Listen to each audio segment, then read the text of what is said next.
Position હતી એની. કેવી position? Suicide ની પોઝિશન. ત્યારે મેં એને બચાવવા માટે. નમસ્કાર દર્શક મિત્રો, આજના એક નવા વિડીયોમાં તમારું સ્વાગત કરીએ છીએ. દર્શક મિત્રો, આ માયરા સોયાને તમે ઓળખતા જ હશો, જે હમણાં ટૂંક જ સમય પહેલાં પોતાનું જીવન ટૂંકાવ્યું છે. અને તેમને શા કારણે તેમનું જીવન ટૂંકાવ્યું તો તમને જણાવી દઈએ કે દર્શક મિત્રો, જે તેમની સાથે કામ કરતા હતા મહેશ સોઢા, તેમની સાથે તેમનું અફેર હતું અને તેમની સાથે માયરા સોયાને લગ્ન કરવા હતા. અને તેના કારણે પોતાનું માયરા સોયાએ જીવન ટૂંકાવ્યું છે. અને સોશિયલ મીડિયાની અંદર અત્યારે જયેશ સોઢા છે તે પણ કહે છે કે હા, મેં તેને બચાવવાની કોશિશ કરી પણ તે માની નહીં. હું તેને ઘણું બધો પ્રેમ હું પણ કરતો હતો અને મારા લગ્ન થઈ ગયેલા છે.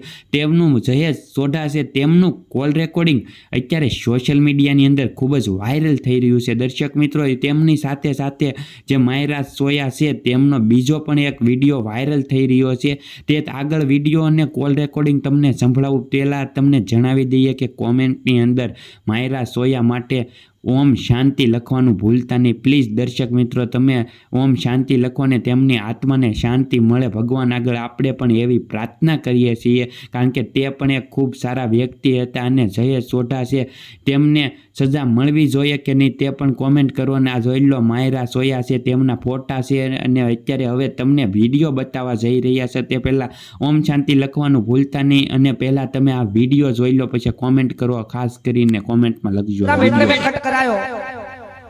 આજે એક એવી ગુજરાતી પિક્ચર ની હિરોઈન, ગુજરાતી પિક્ચરમાં આલ્બમોમાં જેને કામ કર્યા છે એવા અમારા માયરા બેન આ દુનિયા છોડીને ચાલ્યા ગયા. જયેશ સોઢાની સાથે ખૂબ એને આલ્બમમાં કામ કર્યું. ભગવાન માતાજી એની આત્માને શાંતિ આપે એ પ્રભુને માં અંબાને પ્રાર્થના કરી. અને માને કહું કે માં તું સાંભળતી હોય તો અમારી માયરા જા પણ હોય ત્યાં એને શાંતિ સદગતિ આપે.